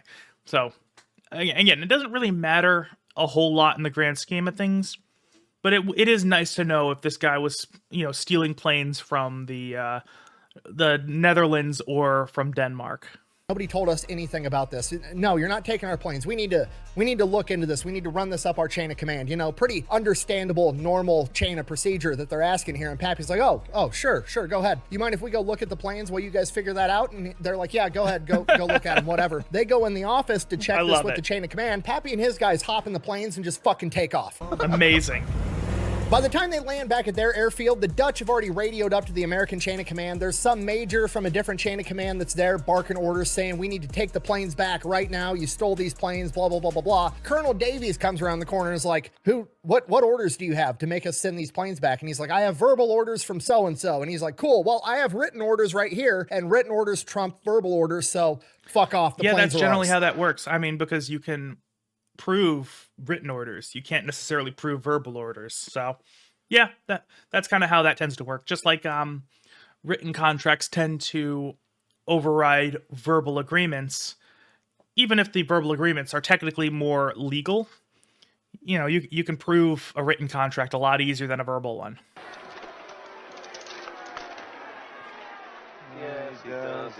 Pappy has just strategically acquired an entire fleet of B-25 medium bombers. But there's a problem. They don't have bomb sights, so they're kind of worthless. The Dutch probably took the bomb sights out and then locked them up in the weapons cabinet, which would be standard procedure at this point in time. So, yeah, they're basically just giant transport planes without the ability to accurately bomb, so they're worthless. At which point, Pappy says, I'll be right back. Pappy takes off, goes back to the Dutch airfield with his Colt 45s and robs the supply sergeant and takes the bomb sights and brings them back. This is really interesting because, he's just committing like a bunch of felonies. And again, I get that, because of the chaos of the Pacific Theater at this point in time, and also amazing pause timing right there. But because of the chaos around here, it was a little bit lawless. Like a lot of things were able to slide that wouldn't slide under normal circumstances. I'm wondering, does he end up facing any legal consequences for this when all is said and done? Because when it comes to light, that like, hey, okay, now that our things are calmed down, now that we kind of have the ability to kind of handle things in an orderly and rational way, you just committed multiple violent felonies. Like, granted, it was done for the purposes of fighting the Japanese in wartime, but he still did rob military people, like, at gunpoint. Armed robbery is a fairly big deal. So I'm wondering if that's going to be a problem for him down the line. Granted, he doesn't care at the moment, but he sure as hell is going to care if it comes back to bite him. Pappy doesn't give a fuck. What are they gonna do? Court-martial him? They already got his family put in an internment camp. He doesn't care. So now Pappy starts learning everything about bombers, right? He was a Navy pilot. He's only done dive bombing. These things can't dive bomb. They're big conventional bombers dropping bombs from, 10,000 feet up in the air. And he very quickly realizes that that's not effective against ships at all. He's gonna have to figure out a way to successfully use a B-25 effectively against enemy ships. And he decides you're just gonna have to fly super low and go right above them and drop the bombs to just literally park it right on their foreheads. That's the only way this is going to work. The problem is you're going to get absolutely lit up by enemy anti-aircraft fire. So now he has to figure out a way to suppress the enemy anti-aircraft fire. I mean, it depends. Depending on just what the logistics of each particular run go, it's possible that you could be at so low to the ground that the a lot of the anti-aircraft guns just won't necessarily be able to react in time. Again, it depends on how much you take them by surprise, where they're pointed at the beginning, because, anti-aircraft guns are generally pointed up in the air, pointed at the sky. If you're at a really low angle, they'd have to completely, realign themselves, which they'll be able to eventually do, but, you'll have a lot of extra leeway that you wouldn't have if you approached them from the air. But I'll take Nick's word for it that this is how that works. So he goes out and he acquires an A-20 Havoc, a light bomber, and then he also goes out and acquires 6 50 caliber machine guns and figures out a way to mount them in the nose. And the A-20 Havoc is going to go in and strafe the entire deck, taking out the anti-aircraft guns, or at the very least suppressing them so they can't shoot at the B-25s, and the B-25s are going to fly right over the top and bomb the fuck out of the ship and sink it. That's the plan. Okay, and just so we're all on the same page, I'm like, oh, he throws some 50 cals in a plane. You don't just throw 6 50 caliber machine guns in the nose of a plane, okay? You're looking at thousands of pounds of extra weight between the guns and the ammunition in the nose of the plane, throwing off the weight, the center of gravity, the aerodynamics, absolutely everything. Yeah, and it's worth noting, for those in the audience who don't know firearms at all, and granted, military stuff is a little bit different than regular things, but 50 caliber is big. Those are a lot bigger than the bullets you're probably thinking of. 50 caliber rounds are usually in high powered rifles. So having a bunch of those in, machine guns capable of shooting a bunch of those, that is a lot more heavy duty than you would think if you're not familiar with those kind of things. Regardless, Pappy works around the clock and figures out how to make it work. And then it dawns on him, well, what if I do the same thing to the B-25s? Then they can light up the enemy anti-aircraft fire on their way in as well. It's even more suppressing fire. That's how Dad did it. That's how America does it. And it's worked out pretty well so far. So Pappy goes to work again. This time it's way harder for whatever reason. The aerodynamics, the center of gravity just aren't working out. He's trying to mount 8 50 caliber machine guns in the nose of a B-25. Yeah, that's a lot of weight. He is working on it 20 hours a day nonstop. Just a man that's absolutely possessed. While he's doing this, he winds up breaking his pinky. He smashes it somehow, whatever. He breaks his pinky. It's all mangled. It's hanging sideways. Goes to the doctor, gets it splinted. The splint keeps coming off. He keeps bumping it on shit. It fucking hurts. Finally, he's had enough. It's taken too much of his time off from his project so he can save his family, and it's just a pinky. He doesn't fucking need it. So he goes to his medic and he's like, hey, I need you to cut this off. And the medic is like, dude, I'm just a medic. I'm not a surgeon. Let's take you to the hospital. We'll see what they can do. He's not even trying to question this guy. He knows Pappy at this point. He knows he's serious. So he goes to the hospital with Pappy. They go in, they talk to the surgeon. Yeah, honestly, given that this is a guy who would rather get his teeth pulled out than, I guess, practice dental hygiene. Again, maybe he had a medical issue. I don't know, but he's the kind of guy who just out of convenience got his teeth pulled and replaced with dentures just so that he didn't have to keep getting cavities filled in. Honestly, lopping off a pinky is pretty is not as extreme, I don't think, but because realistically, the bones in your hands, your finger bones aren't very strong. If you really had to, you could bite through it. I wouldn't recommend it, but that you could. So just getting the one thing chopped off, and then you would have one area that's bleeding. That would be pretty easy to stop the bleeding. So it's not as extreme as the stuff he's already done. Surgeon's like, oh, we can splint it, we can do a cast, I can do some surgery, blah, blah, blah, blah, blah. And Pappy's like, no, just cut the fucker off. I'm busy. I don't have time for this shit. And the surgeon is like, I can't ethically do that. At which point, Pappy pulls out one of his 45s, points it at his finger, and says, you're going to cut it off or you're going to clean it off the wall. What do you want to do? The doctor cut it off. Yeah. And Pappy goes right back to work with 9 fingers. Okay. Yeah, and granted, if you're going to lose a finger, the pinky is probably the one you'd want to lose, because, I mean, it does affect your grip on things, but, like, you can still function without it.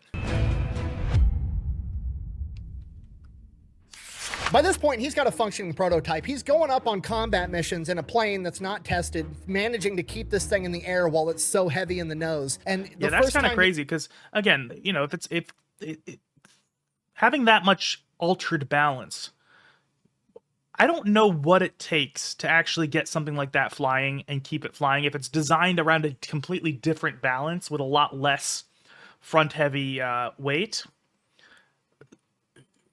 Because, again, I know part of it is, you know, the speed that the plane can go is designed to be able to, you know, counteract any weight in the front. I just don't know what it takes to actually make that work, because I don't understand the mechanics of an airplane at all. I don't know. It's just kind of blowing my mind that this is a thing that happened. He fires it in combat. It almost knocks the plane out of the sky and rips the guns right out of the nose cone, ripping the entire thing off. Luckily, he manages to keep it in the air, brings it back. It's okay, I got the useful data. He reinforces the nose cone. He figures out how to mount the 50 calibers directly to the airframe. He's making this work. And as I mentioned earlier, again, amazing pause timing right there, but as I mentioned earlier, 50 caliber is pretty heavy duty. There's gonna be a lot of recoil there, so, you know, especially firing 5 of the fuckers at once. So that's something that's gonna have to also be taken into account. As, you know, he just said, it ripped the fucking nose of the plane apart. So, again, that's even more engineering than just keeping the plane in the air. It's very impressive. It just blows my mind that this is a thing that happened.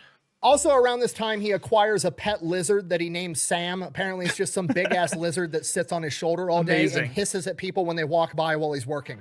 So everybody's just kind of like the old crazy dude Pappy has just, he's lost his fucking mind. He continues working on the plane. He continues going up on these test runs. Sam the lizard is flying shotgun on his shoulder the entire time. Okay, and I will also say that, you know, the guy was clearly, like, having, I wouldn't say like a full-on manic episode, but he was, like, not mentally doing his best, which is completely understandable given that his family was, you know, captured by the enemy.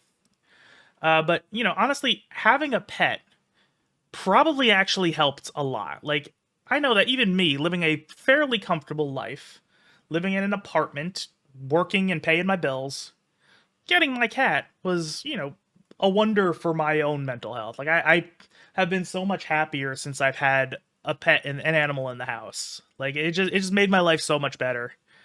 And I'm not even under the level of stress that this guy is under. So him having an animal handy just, you know, probably actually did help more than Fat Electrician is making it seem.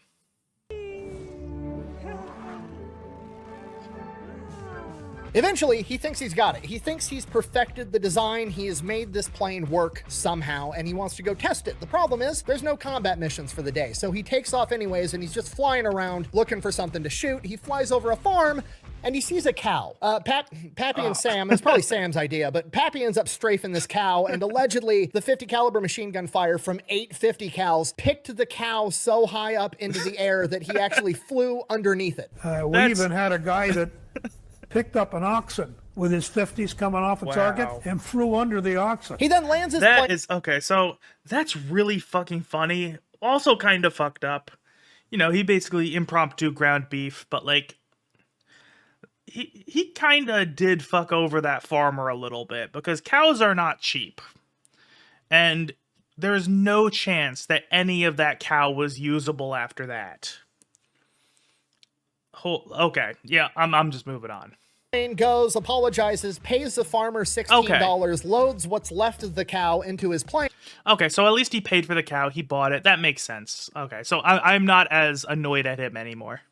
brings it back to the base, and that's what everybody had for dinner that night. Love that barbecue. Regardless, the plane it's almost done. It's almost there. He's just got a few more things to refine, and while he's working on that, he hears that the United States Army Air Force has this new general in charge of everybody, and he's like, I don't care. It's one more bureaucrat to fucking annoy me that I'm not going to listen to. Just keep him away from me. So General Kinney, Dick Bong's boss, General Kinney, like the famous General Kinney, he winds up showing up to theater. He's, getting ushered around, meeting all the leadership, and he keeps hearing story after story about this crazy 40-year-old dude that's trying to get his family back, that's going on every crazy mission they've got, and he's just working like a madman on building some Franken plane in the hangar, and he's like, I gotta fucking meet this guy. So Yeah, and one thing I've noticed is that a lot of the really crazy people in World War II, the ones who are doing all sorts of unhinged stuff, tend to be the ones that are like really, really effective when the time calls for it. And I wonder if the upper brass in the military actually was aware of that tendency. So maybe when they hear about some manic nut job doing his thing, they're like, hey, this might be somebody who can actually get shit done. Goes out to the aircraft hangar where he's working, and they meet. And at first, Pappy's like, fucking great. Another bureaucrat's gonna tell me I can't do what I'm doing, can't save my family, whatever, I don't care. But they meet, they start talking, and he very quickly realizes that General Kinney is not only a capable airplane mechanic that knows what the fuck he's talking about, he also wants to win this war and isn't afraid to do unconventional shit. Okay. I thought I was the only one. Because General Kinney has a pretty big history of wanting to do unconventional shit as well. He actually helped pioneer, design, and convince the American government to build 23-pound fragmentation bombs back in the day, and he has 3,000 of them laying around, so he goes to Pappy and is like, sounds like it could be pretty useful to drop those on top mid-strafing run. They got little parachutes, they float down, 23-pound hand grenades just explode all over the enemy after you strafe the shit out of them, and Pappy's like, fuck yeah, I can make that work. Okay, yeah, so a bunch of smaller explosions. Again, it's fragmentation, not one big boom. So that probably is good for destroying a lot of less armored stuff. So again, I don't know. I mean, the 50 caliber machine guns fuck up a lot of the anti-aircraft guns.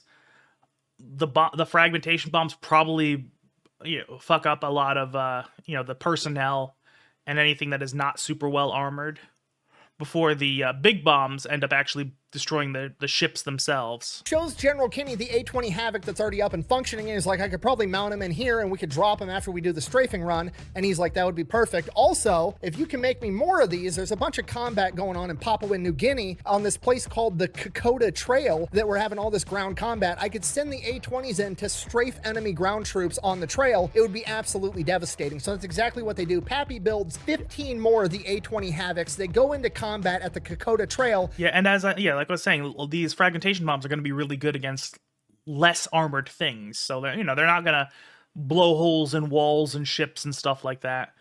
But personnel, that is kind of the perfect target for these types of bombs. So yeah, just blowing holes, not necessarily in structures, but in people. Yeah, that's exactly the kind of place that would be, that this particular plane with this particular ordnance would be really, really useful and play a decisive factor in the victory. And Pappy Gunn's not about to let all the other pilots have all the fun in the planes that he just built, so he goes to the Kokoda Trail and conducts 5 ground strafing missions. On his 5th mission, he's up in the air with Sam, strafing enemy soldiers, and then he gets hit with shrapnel that impales his arm to his chair and ends up killing Sam, and Sam dies in his hand. That sucks. I mentioned that him having the lizard probably in a time of high stress for him was probably very good for his mental health. It might have been even one of the things kind of holding him from completely going off the edge. Losing that pet is going to put a strain on his mental health. I don't know if he's going to full on break, but that is not going to feel good. He is certainly bonded with it by now. And losing a pet, even under ideal circumstances, is not a pleasant experience. I can tell you that from experience. Yeah, he's probably gonna not be in a great place at this point. But also I'm curious as to what the damage was to the plane, because, obviously he's inside the cockpit. And, you got hit by shrapnel. I wonder what it did to the plane. Presumably not, enough to be mentioned, because he didn't mention it, but, it's a question I have. Killed his dog.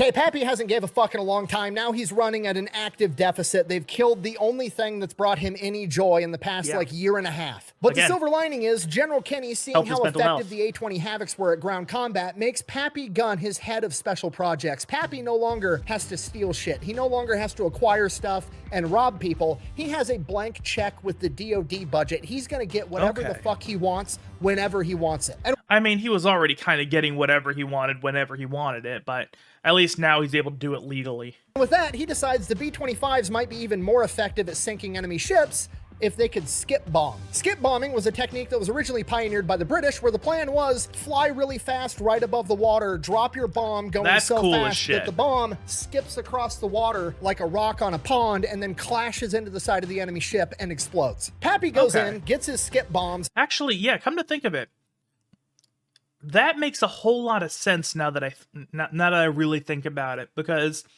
if you hit it from the side with the bombs, then you blow a hole directly into the hull, and that will allow water to sink in. Whereas if you drop it from above and you hit the deck with it, you might just be damaging the deck, or you might hit, not buildings, but the structure of the ship that doesn't actually keep the water out. So yeah, this is actually probably a lot more effective at actually sinking ships. Okay, that is an interesting thing to me. Modifies the fuses so they have an 11-second delay, giving them enough time that they're going to be able to punch into the enemy ship's hull and then explode on the inside. He then retrofits the B-25 to function with this new skip bombing technique, and then he goes out and tests it on some abandoned ship they have off the coast, and it's effective, at which point he goes to work with a bunch of other mechanics, modifying all 14 of the B-25s, and then he gets more B-25s coming in, and he modifies all those too. So now the B-25 has been changed from a medium bomber into what amounts to an A-10 Warthog that can skip bombs at you. Again, some people just have a different way of looking at things and are able to just put things together in ways that defy logic. And I'm not a very mechanical person. I don't know engineering. I don't know machines very well. If you've watched my videos, I'm more of a humanities kind of guy. I'm more into writing and stuff like that. So this stuff is completely alien to me, but some people just understand that stuff on an instinctual level, and it's never fails to impress me. Fuck yeah! Late February 1943, things in the Pacific Theater are, the tide is starting to turn. On the ground, both sides are sucking. It's turning into a war of attrition. Both sides, the American and the Japanese, are struggling to get their guys troops, supplies, and reinforcements. Yeah, from what I've heard, the Pacific Theater in particular was absolutely grueling for... part of it was because it's so far from our mainland that logistically it was a bit of a struggle just to kind of get all the troops and the planes and the supplies over there and to maintain the resources that a military needs to fight there. And then there's also the fact that there was, it was a bunch of smaller islands, so you couldn't just kind of have one big wave pushing through everything. So you kind of had to take it in stages anyway. And also the Japanese, the way they fought at the time was... they just fought until they completely burned out. They didn't really surrender. It was... I think there were only a few thousand prisoners taken over the entire course of the war, which, considering how many people were involved in that, is kind of crazy. And I know there was one guy, the Pied Piper of Saipan, who took, I think 1,500 prisoners total. And that was a huge chunk of everything we took. And he only did that because he spoke Japanese and understood Japanese culture well enough to know what would make them surrender. So, it's... Again, when the Japanese were fighting to the death to the man, yeah, it's gonna slow things down. Even though, the U.S. military was just overall better than the Japanese military, all things considered. But it's different when you're fighting to the man. Military intelligence has found out that the Japanese are launching a major reinforcement operation for New Guinea, where they're sending in an entire division of Japanese Marines. They're going to be coming in on 8 troop transports being escorted by 8 Japanese destroyers. If they can somehow prevent these troops from making it to New Guinea and destroy their ships, America's going to be able to take it over that much faster. If so facto, the war ends sooner, Pappy gets his family back. Pappy is all about it. It's time to throw in the B-25s. All right, so here's the plan. Obviously, these ships are going to have fighter cover from a bunch of Japanese Zeros. We're going to send in America's new badass fighter plane, the P-38 Lightning. They're going to go clear out the Zeros. Then we're going to send in a bunch of B-17 conventional bombers. They're going to drop their bombs from like 10,000 feet up in the air. It's going to be horrifically ineffective. But we know that. It's part of the plan. We're not dropping those bombs because we think they're going to sink the ships. We're dropping those bombs because it's going to force the ships to break out of their formation and create chaos. Okay, yeah, so again, that's another thing that people don't often think about when they're talking about military stuff, is that a lot of times things are done not necessarily for the actual like physical effectiveness, but for how it impacts you, things psychologically, because, you know, a lot of times the weak point in any system is going to be the people. I mean, that's actually, you know, even cybersecurity, that's a big factor in cybersecurity. Like a common saying is that the hardware weakness of any computer, the biggest weakness in any hardware of any computer, is the component that's between the chair and the keyboard, which, you know, that's people, because it's a lot harder to actually kind of hack into a system and just kind of break through than it is to get somebody to click on a link and give you access to the computer.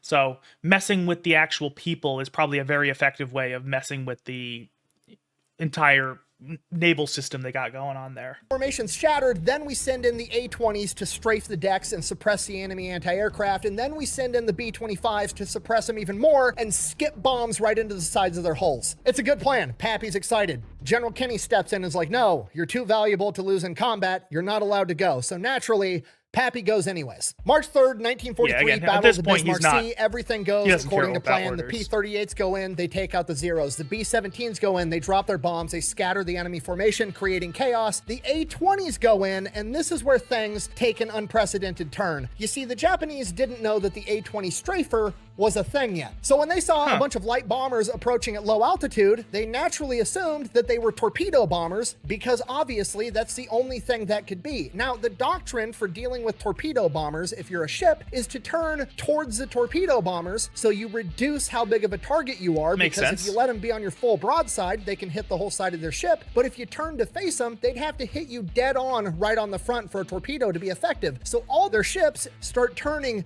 towards the A-20 Havocs, assuming they're torpedo bombers. And what that does... And I'm curious how fast they can do that, because that's one thing about naval combat, is that it is a lot slower paced than you would think, just because of how big a lot of these ships are. So I wonder how fast they were actually turning, especially considering that the planes are a lot faster than ships.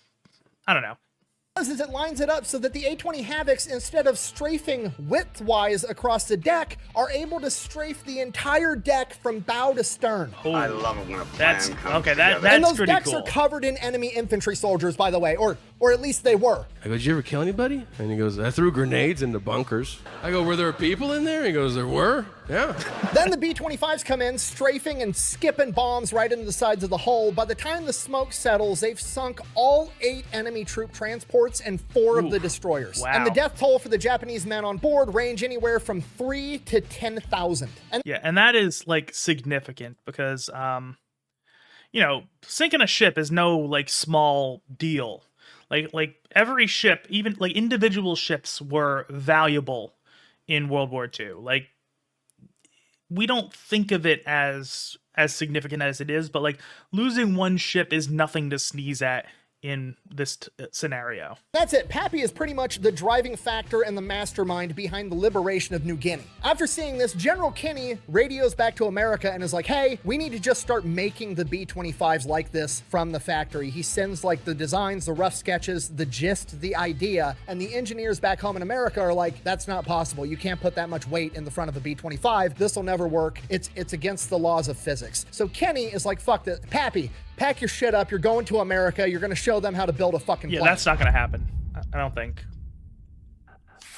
Pappy goes back to America, goes into this boardroom of all these engineers. Okay, so, you know, he's kind of been going rogue for a lot of this story because he wants to do whatever he can to get his family back. So a lot of times he would just ignore orders, it seems. But I guess he figured that logically showing these people how to create the type of planes that he's been creating is more effective than him actually getting out in the field and doing the missions himself.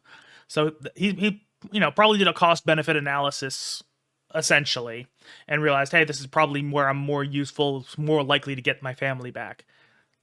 That's a guess, but, like, I can't see why else he would actually follow those orders.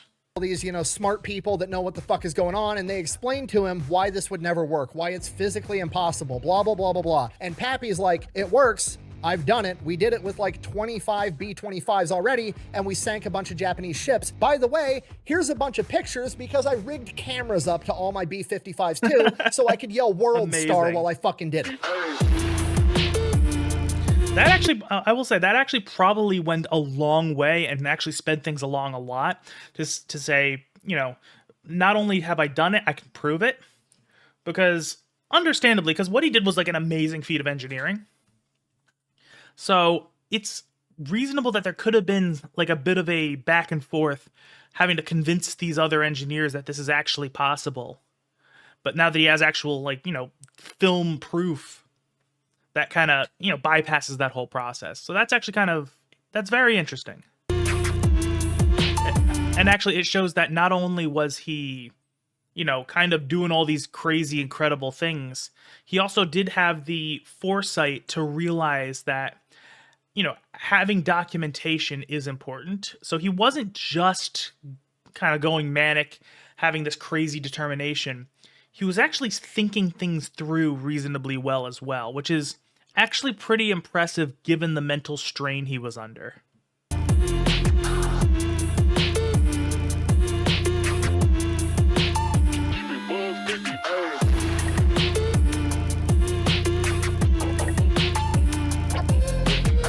Pappy then goes and shows the engineers how he did it, and this becomes an official manufactured model of the B-25, the B-25 Strafer. After that, Pappy heads back to Australia, gotta save his family, gets back to Australia, starts working as a head of special projects for General Kinney again, and then he finds out that the engineers back in America one-upped him. They didn't figure out how to mount 8 50 calibers in the B-25. They figured out how to mount 12 50 calibers. That is wild, because it was already impressive to mount 8 on there, just because that would really fuck with the aerodynamics. As I mentioned, the 50 caliber machine guns, they're fucking heavy. 50 caliber bullets are fucking big. And not only that, they have a lot of fucking recoil. So that is a significant feat just to get 8 on there. Getting 50% more. Okay, I guess he showed them the baseline of what he was doing. I guess there was some sort of principle that allowed him to do what he did, and once they kind of understood the general idea of why this works, they were able to build on that to make it even better. So that's pretty neat. In the B-25, and that's going to be the new standard B-25 Strafer. Okay, they've one-upped them, sure. Is there multiple of them? Yes. Do they have engineering degrees? Yes. Do they have unlimited resources and didn't cobble it together in an aircraft hangar in the middle of a war zone? Yes. But also, Pappy Gun's not going to let that shit stand. He's got to one-up them back. Pappy goes back to work in his lab. You know what's cooler than a B-25 with 12 50 caliber machine guns? A B-25 with 4 50 caliber machine guns and a 75 millimeter fucking tank cannon out of a Sherman tank. Yes, he actually does this. Not only does it work, he actually goes out in the testing and sinks multiple enemy ships with a fucking tank cannon he mounted inside of a plane. And then it also becomes an official B-25 design, the B-25G. Okay, actually that is more significant than I think he's making it seem, because that just gives the plane additional versatility. Because not only can it just, the 50 caliber machine guns fuck everything up in the general vicinity, the tank gun can blow a huge hole in things. Which, granted, the 50 cal can kind of do that to an extent. But, a fucking tank gun is going to really blow a big hole into a very solid object. So that is like, so the way I'm looking at it is now these planes have kind of 3 levels of thing they can do. There's the machine guns, which are really good at blowing, like personnel and equipment and all that shit, all that stuff to shit. Then there's also the bombings, which are either the skip bombs, which blow holes in the side of ships, or there's the fragmentation bombs, which are really just to blow away completely, just to basically liquefy enemy personnel. And then there's also now the tank guns, which are able to just kind of, pack a huge punch in a specific area. So, like, not only is this, like, just crazy engineering shit, it's also, it can be used for a lot of different purposes, which is very, very significant, because usually military vehicles are specialized. Having something this versatile, I can imagine that being very useful in certain circumstances, especially during the chaos of the Pacific Theater. August of 1943, Pappy's designs are getting mass-produced in America and sent into combat, and they are playing a pivotal role in ground warfare. They are part of the reason that we were able to win the WEWAC campaign in 1943. But this still doesn't solve the problem. Like, okay, cool, America's winning the war now, but also, I still need to get my wife and kids back, so he starts plotting on how he's going to get back to the Philippines and rescue his family. Okay, and I'm also wondering where... I know that his strategy at the moment is he can't necessarily go there himself and rescue his family himself, just because, the reality of the situation isn't necessarily allowing that. So his next best course of action is to actually aid the direct war effort, because, you beat the Japanese anyway, you're gonna... That accomplishes the same thing. But I wonder if he was worried about potential Japanese retaliation against American prisoners in general. Because we already knew at the time that the Japanese were kind of going crazy on prisoners in general. We know they went particularly hard against the Chinese, because there's kind of, old grudges there. But, like, it's not outside the realm of possibility that the Japanese might see the writing on the wall, see that they're losing the war, and might end up just kind of executing their prisoners. I mean, that's not what ended up happening, but I think that would be a logical thing to worry about at the time. So I wonder, like, what was going through his head at that moment. 1944, intelligence says that the Japanese are storing hundreds of Japanese planes in Manila on Dewey Boulevard, and Pappy's like, they're in a straight line. They're on a fucking street. Let me load up the B-25 with extra fuel tanks. I will fly straight there. I've got enough for a one-way trip. I will strafe all of these planes, take out hundreds of Japanese planes. I'll either land or I'll crash land, and then I'll figure out how to make it back to Australia. In reality, in the back of his head, he's like, then I'm going to go rescue my fucking family. But General Kenny steps in and is like, no, absolutely not. You're too valuable. By September of 1944, America's gearing up to re-invade and retake the Philippines, and Pappy's like, let me go in, I'll organize guerrillas, I'll start fighting right now. And General Kenny, again, is like, dude, no, you are more valuable to me than a Japanese general. We're not doing this. You're staying here. Then, as the plans for the invasion of the Philippines get... And the thing is, we're getting to this point where we already know he is willing to just ignore orders when he views it as, preventing him from helping his family. So the question is he going to obey these orders? Because eventually he's continually pushing to try to get his ass into the Philippines. I wonder, like, at what point does he just kind of say, fuck it, and do what he wants regardless of orders? Drawn up, they come to the realization that the American aircraft carriers aren't going to be enough to be able to maintain or even compete for air superiority, and they're going to need a landing strip somewhere in the area, preferably in Leyte. Problem, there isn't one. So they're literally, if this plan's going to work, they're going to have to send in a forward engineer party that's going to have to take the beach, get rid of all the Japanese there, and then build a fucking airstrip in a matter of like a day or two if they're going to have any chance of retaking the Philippines. Yeah, that's going to be that's a big ask. I mean, when they're doing their things and working on the ground to actually just build stuff, they're going to be kind of vulnerable because, they're not going to be kind of combat ready. Well, I mean, there's going to be people ready for combat there, but the entire party is not going to be combat ready. So, yeah, It's a bit of a reckless, not reckless, but like a bit of a risky maneuver. Thor, we need your help to win this battle. Let's go. It's something that's just, it's not possible. But luckily, they have one guy that can do the impossible, Pappy Gunn. Pappy then hand selects his entire raiding and construction crew, makes an amphibious landing in Leyte, takes the beach, and builds a fucking airstrip big enough for every American heavy bomber to land on in the matter of 3 days. And on the very first of those 3 days, it becomes very apparent that some heavy equipment would be pretty fucking handy, like, I don't know, a bulldozer. So Pappy takes off on his own behind enemy lines and steals a Japanese bulldozer and then uses that to build the airstrip. Amazing. After they get this airstrip up and running, the Japanese bomb the airstrip, and Pappy dives underneath a Jeep and he gets hit with a white phosphorus bomb. Ooh. And he wakes up in the hospital after being in a coma. Yeah, those are no joke. White phosphorus is like that is rough. Like, oh boy. And I know that can cause, probably not one single exposure is going to cause like the type of diseases that used to see in like Victorian England, but like, white phosphorus is just, yeah, that's some serious shit.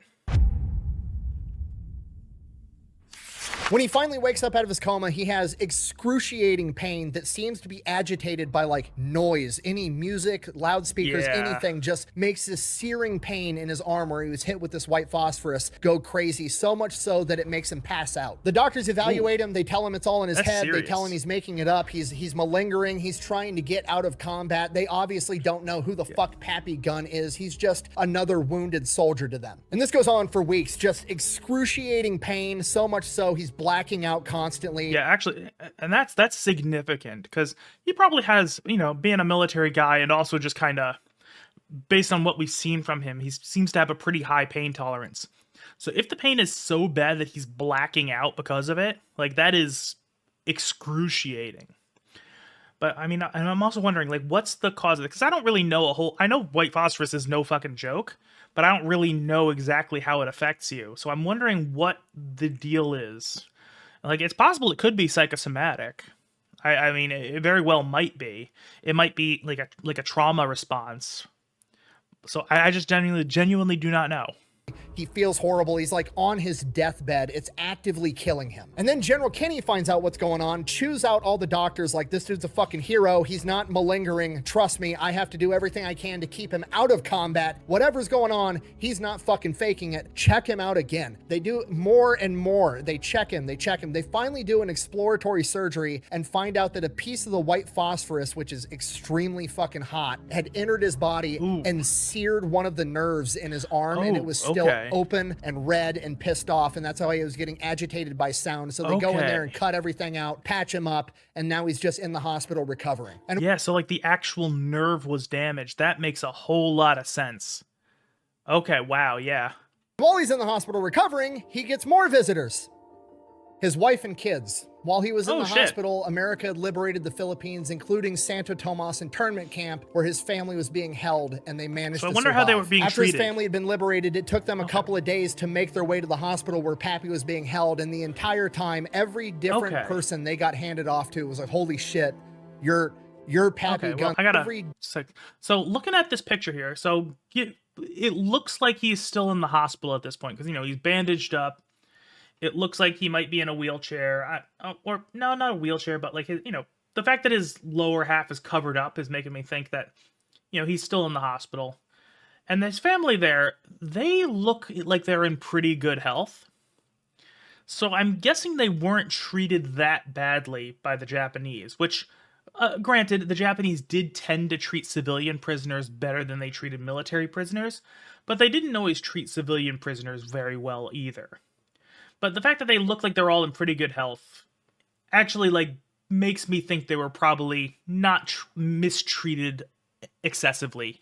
Different person they got handed off to was like, holy shit, you're Pappy Gunn's wife and kids. All they could hear about was all the legendary exploits and what their dad did to save them, and how he's the reason that they're getting saved this early in the war. And then Pappy Gunn got to hear all the stories of what they had been up to for the past couple of years. Yeah, and in this internment camp, they were starved, they were beaten, they were treated horribly. His wife Okay, so I guess I was completely wrong there.